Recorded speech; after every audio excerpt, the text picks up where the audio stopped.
నమస్తే, welcome to our channel. నేను సౌజన్య.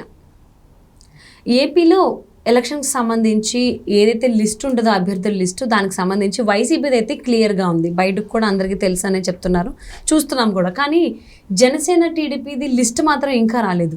అంటే ఏం జరుగుతుంది? కన్ఫ్యూజన్లో ఉన్నారా, లేకపోతే ఇంకా క్యాండిడేట్స్ దొరకట్లేదా? ఈ అంశానికి సంబంధించి మనతో మాట్లాడడానికి, వారి విశ్లేషణను మనతో పంచుకోవడానికి ఈరోజు మనతో పాటు ఉన్నారు senior political analyst Rajesh Appasani గారు ఉన్నారు. వారితో మాట్లాడదాం. నమస్తే అండి. సో అసలు వైసీపీకి అయితే లిస్ట్ రెడీ అయిపోయింది, కానీ టీడీపీ జనసేన వాళ్ళది లిస్ట్ ఇంకా రాలేదు. కన్ఫ్యూజన్లో ఏమన్నా ఉన్నారా, లేకపోతే సీట్ల సర్దుబాటు ఇంకా జరగలేదా, క్యాండిడేట్లు దొరకట్లేదా అంటున్నారు. కామెంట్స్ ఇట్లా వస్తున్నాయి. అసలు ఏం జరుగుతుంది అంటారు ఇక్కడ? అంటే మన ఇంట్రడక్షను అసలు వాస్తవంగా టాపిక్ రివర్స్లో పోర్ట్రేట్ అయింది. ఓకే.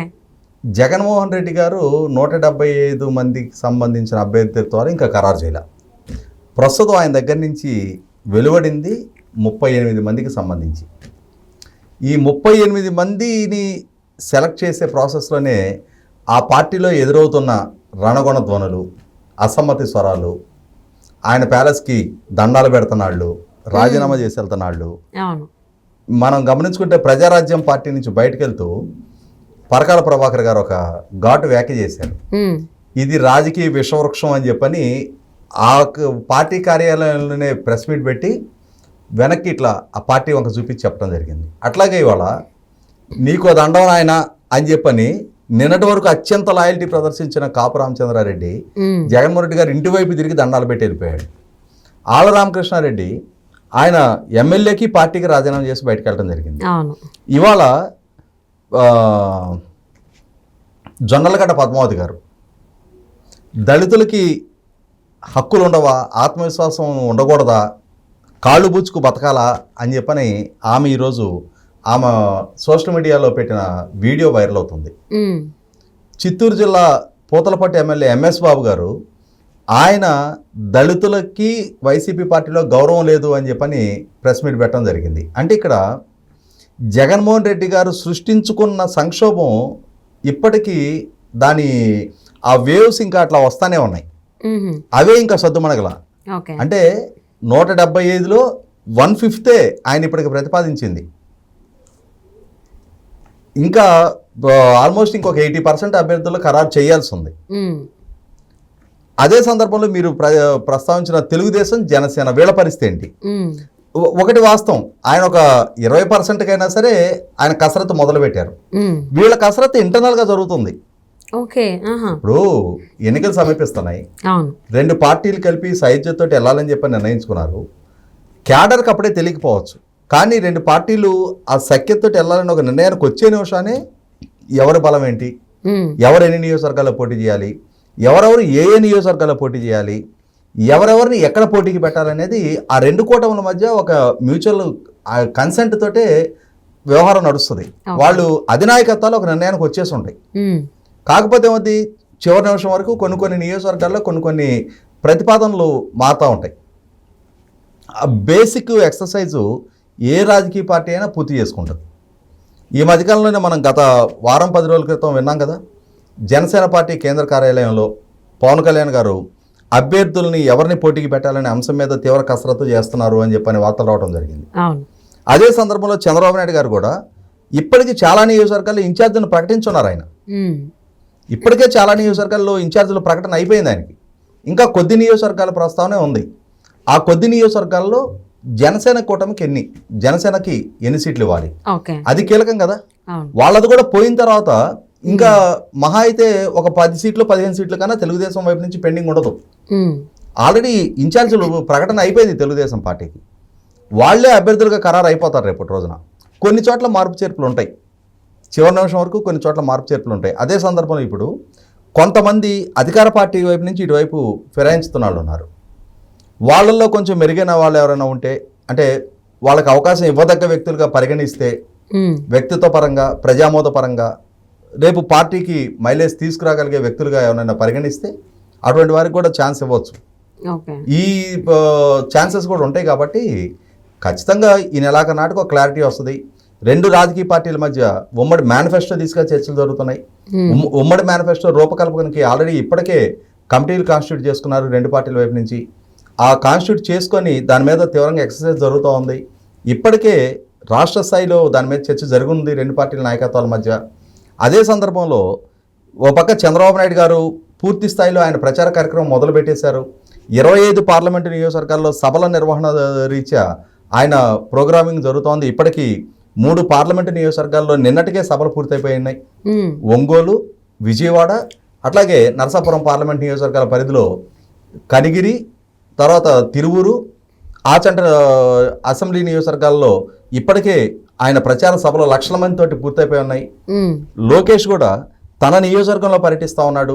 తను దాదాపుగా 7-8 నెలల పాటు సుదీర్ఘకాలం పాదయాత్రలో కొనసాగున్న నేపథ్యంలో, తన నియోజకవర్గం నుంచి దూరంగా ఉన్న నేపథ్యంలో, తను పోటీ చేయబోతున్న మంగళగిరి నియోజకవర్గ ప్రజలతోటి మమేకం అవటం కోసం, తను ఆ వచ్చిన గ్యాప్ ఫిల్ చేయడం కోసం తను ఇప్పుడు విస్తృతంగా దాదాపుగా ఈ 3 వారాల నుంచి తన నియోజకవర్గంలోనే పర్యటిస్తూ ఉన్నాడు. ఈ సంక్రాంతి తర్వాత తన పాదయాత్రలో కవర్ కానీ మిగిలిన 78 నియోజకవర్గాల్లో తను కూడా పర్యటించడానికి సిద్ధపడుతున్నట్టుగా వార్తలు వస్తున్నాయి. ఆల్రెడీ పార్టీ వైపు నుంచి ఆ ప్రకటన రావడం జరిగింది. ఇంకా మిగిలింది పవన్ కళ్యాణ్ గారు. ఆయన వైపు పర్యటనలు కూడా ఖరారు కాబోతా ఉన్నాయి. చంద్రబాబు నాయుడు గారు, పవన్ కళ్యాణ్ గారు కలిసి ఉమ్మడిగా కొన్ని బహిరంగ సభలో ప్రసంగిస్తారని చెప్పిన వార్తలు వస్తున్నాయి. ఉమ్మడి మేనిఫెస్టోని వాళ్ళిద్దరు కలిపే విడుదల చేస్తారని చెప్పిన వార్తలు వస్తున్నాయి. ఇటువంటి నేపథ్యంలో ఆల్రెడీ పార్టీల వైపు నుంచి ఆ కసరత్తు ఎప్పుడో మొదలైపోయింది. ఇవాళ కాదు, వాస్తవంగా మాట్లాడుకుంటే 2022లోనే తెలుగుదేశం పార్టీ తన ఎన్నికల శంఖాన్ని పూరించడం జరిగింది. అదే సందర్భంలో పవన్ కళ్యాణ్ గారు కూడా 2022 మార్చి 14 వాళ్ళ పార్టీ ఆవిర్భావ సభలోనే రాబోతున్న ఎన్నికల్లో ప్రభుత్వ వ్యతిరేక ఓటు చీలనివ్వను అని చెప్పని ఒక విస్పష్ట ప్రకటన చేయడం ద్వారా రాబోతున్న ఎన్నికలకి మేము సమాయత్తం అవుతున్నాము అని చెప్పని ప్రభుత్వానికి ఒక బలమైన సంకేతం పంపించడం జరిగింది. ప్రభుత్వానికి పంపించారు. అదే సందర్భంలో తన శ్రేణులకు కూడా ఒక బలమైన సంకేతం ఇవ్వడం జరిగింది. ఇటువంటి నేపథ్యంలో ప్రతిపక్ష కూటమి చాలా వేగంగా అడుగులేస్తుంది. అదే సందర్భంలో ప్రజలు కూడా ప్రతిపక్ష కూటమి వైపు అట్లాగే ఆకర్షితులు అవుతున్నారు. మీరు గమనించుకుంటే ఈ చంద్రబాబు నాయుడు గారి సభలకు వస్తున్న స్పందన చూస్తే అర్థమవుతుంది మనకి. కాబట్టి ఇవాళ అధికార పార్టీ లిటరల్గా కన్ఫ్యూజన్లో ఉంది. ఎందుకు జగన్మోహన్ రెడ్డి గారు ప్రజల్లో నుంచి వస్తున్న స్పందన ఆయనకి, అంటే ప్రజలు ప్రభుత్వం నుంచి దూరం జరుగుతున్నారు, ప్రభుత్వం పరిపాలన పట్ల వ్యతిరేకత పెరుగుతుంది, రాబోతున్న ఎన్నికలు 2019 లాంటి స్మూత్ సేలింగ్ కాదు, ఆ ఎన్నికల్లో తగ్గినట్టు 175కి 151 స్థానాలు వచ్చే పరిస్థితి లేదు ఇప్పుడు, ఇన్ఫ్యాక్ట్ ఇంకా తమ అధికారాన్ని కోల్పోయే పరిస్థితులు రాబోతున్నాయి అని చెప్పని ఆయనకి వాళ్ళ వ్యూహకర్తలు తెలియజేస్తున్నారు, ఆయన పెట్టుకున్న సర్వే బృందాలు తెలియజేస్తున్నాయి, వాళ్ళ ఇంటెలిజెన్స్ రిపోర్ట్లు వస్తున్నాయి. ఇటువంటి నేపథ్యంలో ఆయన కూడా ఏం చేస్తున్నారు, ఒక రకంగా కన్ఫ్యూజ్డ్ స్టేట్ ఆయన. ఆ కన్ఫ్యూజ్డ్ స్టేట్లో ఉండి ఆయన అంటే ఇప్పుడు పాలకుడుగా ఆయన ఉన్నారు, ప్రభుత్వం పట్ల వ్యతిరేకత పెరుగుతుంది, ప్రతిపక్షానికి లేని గోల్డెన్ ఆపర్చునిటీ ఈయనకున్నదేంటి, ఈ చేతిలో మెకానిజం ఉంది, ఈ చేతిలో రిసోర్సెస్ ఉన్నాయి. ఆ వ్యతిరేకతని రూపు మాపుకోవడానికి మెరుగైన నిర్ణయాలు తీసుకొని ఆ ఉన్న కొద్ది కాలం పాటు మెరుగైన పరిపాలన అందిస్తే అంతకు ముందున్న ఆ యాంటీ కూడా కొంతవరకు తగ్గడానికి ఆస్కారం ఉంటుంది. ఆ దిశగా అడుగు లేకుండా ఏం చేస్తున్నాడు ఆయన, ప్రతిపక్షాలని ఎట్లా కట్టడి చేయాలి, ప్రతిపక్షాలని వాళ్ళ రాజకీయ కార్యకలాపాలు నిర్వహించుకోకుండా ఎట్లా ప్రతిబంధకాలు సృష్టించాలి, ఈ దిశగా అడుగులేస్తున్నారు. ఎట్లా జియో నెంబర్ 1 చెప్పని ఒకటి తీసుకొచ్చి ఆ జియో నెంబర్ 1 ద్వారా సభలు పెట్టుకునేవను, ర్యాలీలు తీయడానికి వీల్లేదని చెప్పని కట్టడి చేసే ప్రయత్నం చేశారు. అంతిమంగా హైకోర్టు దాన్ని కట్టడి చేయడం జరిగింది. ఆ తర్వాత చంద్రబాబు నాయుడు గారి మీద కేసులు పెట్టి జైలు పాలు చేయడం జరిగింది. అది బూమరాంగ్ అయింది. ఎందుకు, చంద్రబాబు నాయుడు గారిని అరెస్టు చేసిన నేపథ్యంలో ఆయన ప్రజా జీవితంలో ఉన్నదానికన్నా ఎక్కువగా విస్తృతంగా చర్చనీయాంశంగా మారారు చంద్రబాబు నాయుడు గారు.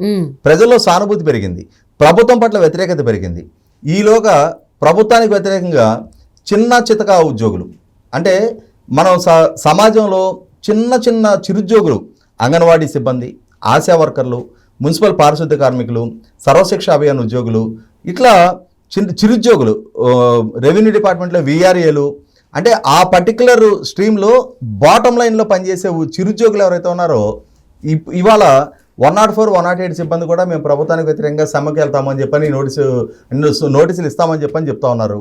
ఇవన్నీ చూస్తే ఏమర్థమవుతుంది, ప్రభుత్వానికి వ్యతిరేకంగా నిన్నటి వరకు గొంతు పెగల్చడానికి కూడా భయపడిన చిరుద్యోగులు, చిన్నజీవులందరూ కూడా ఇవాళ బయటకు వచ్చి బాహాటంగా ప్రభుత్వాన్ని విమర్శిస్తున్నారు, సమ్మెలు చేస్తున్నారు. ప్రభుత్వం కూడా వాళ్ళ అంశాలను పరిష్కరించడం కన్నా వాళ్ళ పట్ల అణిచివేత ధోరణి ప్రదర్శిస్తూ ఎస్మా ప్రయోగానికి సిద్ధపడుతుంది. ఇవాళ సాయంత్రం లోపు కనుక విధుల్లో చేరకపోతే మీ అందరిని డిస్మిస్ చేస్తామని చెప్పని, అంటే ప్రభుత్వం ఒక రకంగా రాంగ్ హ్యాండిలింగ్ చేస్తుంది వాళ్ళని, ఆ మిస్ హ్యాండిల్ చేస్తుంది. ఆ చేస్తున్న పర్యవసానం ఏమవుద్ది? ఇవాళ వాళ్ళని డిస్మిస్ చేస్తారు, డిస్మిస్ చేసి అయిపోద్దా? ఖచ్చితంగా గతంలో ఒక రోజు జయలలిత గారు 2 లక్షల మందిని ఒక కలంపోటుతో డిస్మిస్ చేసింది, అయిపోయిందా? సుప్రీంకోర్టు ఆదేశాలతో మళ్ళీ తిరిగి వాళ్ళందరినీ విధుల్లో చేర్చుకోవాల్సిన పరిస్థితులు ఉత్పన్నమైనాయి. రేపటి రోజైనా ఇవాళ 1,05,000 మందిని మహిళల్ని, వాళ్ళు చిరుద్యోగులు, వాళ్ళు మీ గెలుపుకు దోహదం చేసిన వ్యక్తులు, ఇవాళ 1,05,000 మంది వెనక కనీసం ఒక 4-5 లక్షల మంది వాళ్ళ కుటుంబ సభ్యులు, వాళ్ళ చేత ప్రభావితం అవ్వగలిగే ఓటర్లు ఉంటారు. ఇవాళ ఇంతమందిని మీరు శత్రువులుగా మార్చుకునే ప్రయత్నం చేస్తున్నారా? 100% ప్రభుత్వం వైపు నుంచి అదే కనిపిస్తుంది. ప్రభుత్వం ఏ విధంగా హ్యాండిల్ చేయాలనే అంశాలని, అంటే ఒక రకంగా ఒక లాజికల్ కంక్లూషన్కి తీసుకురావాల్సిన అంశాలని ఆ దిశగా కాకుండా మిస్ హ్యాండిల్ చేస్తున్న పర్యవసానం 100% ప్రభుత్వం చేస్తున్న తప్పులు ప్రభుత్వానికి మరింత వ్యతిరేకత పెంచుతున్నాయి. ప్రభుత్వ తప్పుడు నిర్ణయాల పర్యవసానం మరిన్ని వర్గాన్ని దూరం చేసుకుంటున్నారు. అంతిమంగా జగన్మోహన్ రెడ్డి గారు తను కూర్చున్న కొమ్మను తానే నరుక్కుంటున్నారు. ఆ నరుక్కుంటున్న పర్యవసానం ఇవాళ ప్రతిపక్షాలకి వాళ్ళ ప్రయత్నం మరింత సాఫీగా జరిగిపోవడానికి ఆయనే మార్గం సుగమం చేస్తున్నారు. కాబట్టి ఇక్కడ ప్రతిపక్ష కూటమి కన్ఫ్యూజన్లో లేరు. అధికారంలో ఉండి సర్వహంగులు చేతిలో ఉండి కావాల్సినంత మెజారిటీ కట్టబెడితే ఆ మెజారిటీని ఉపయోగపెట్టుకొని ప్రజారంజకంగా పరిపాలన చేయాల్సిన జగన్మోహన్ రెడ్డి గారు ప్రజా కంటకంగా పరిపాలన చేసి ఇవాళ మళ్ళీ ఎట్లా అధికారం దక్కించుకోవాలి, ఇప్పుడు కనుక అధికారం దక్కకపోతే now or never, do or die. ఎందుకంటే రేపటి రోజున ఇప్పటి వరకు ఆయన మీద నమోదైన కేసుల విచారణ నుంచి తప్పుకుంటున్నారు, ఆయన కేసుల విచారణ వ్యక్తిగత హాజరు నుంచి తప్పుకుంటున్నారు, ముంచుకు రాబోతున్న వివేకానంద రెడ్డి గారి కేసు విచారణని పక్కదో పట్టించే ప్రయత్నం చేస్తూ వస్తున్నారు. వీటి వెసులుబాట్లు మొత్తం పోవటం జరుగుతుంది అధికారం ఒకసారి కోల్పోయిన విషయాన. ఆ సందర్భంలో ఆయన వ్యక్తిగత భద్రతా ప్రమాదంలో పట్టడం ఖాయం, ఆయన జైలుకి వెళ్లాల్సిన పరిస్థితులు ఉత్పన్నం కావటం ఖాయం. అటువంటి పరిస్థితే కనుక కళ్ళ ముందుకు వస్తే ఆ పార్టీ మనుగడ కూడా కష్టమయ్యే పరిస్థితులు ఉంటాయి. కాబట్టి ఆయన కన్ఫ్యూజన్లో ఉన్నారు. ఓకే, సో చాలా భయాలతో జగన్మోహన్ రెడ్డి ఎంతో కొంతమంది ఫైనలైజ్ అయ్యారు కాబట్టి అభ్యర్థులు, దానికి సంబంధించి లిస్టు బయటకు తీశారు. సో మిగిలిన పొత్తులో ఉన్నటువంటి జనసేన, టీడీపీ మాత్రం ఎక్కడ ఏం చేయాలనేది చక్కగా ఇంటర్నల్గా చాలా జరుగుతున్నాయి, చేసేస్తున్నారు. కాబట్టి రాబోయేటువంటి రోజుల్లో క్లారిటీ వస్తుంది, వేచి చూద్దామండి. Thank you so much for spending your valuable time with us, Rajesh గారు.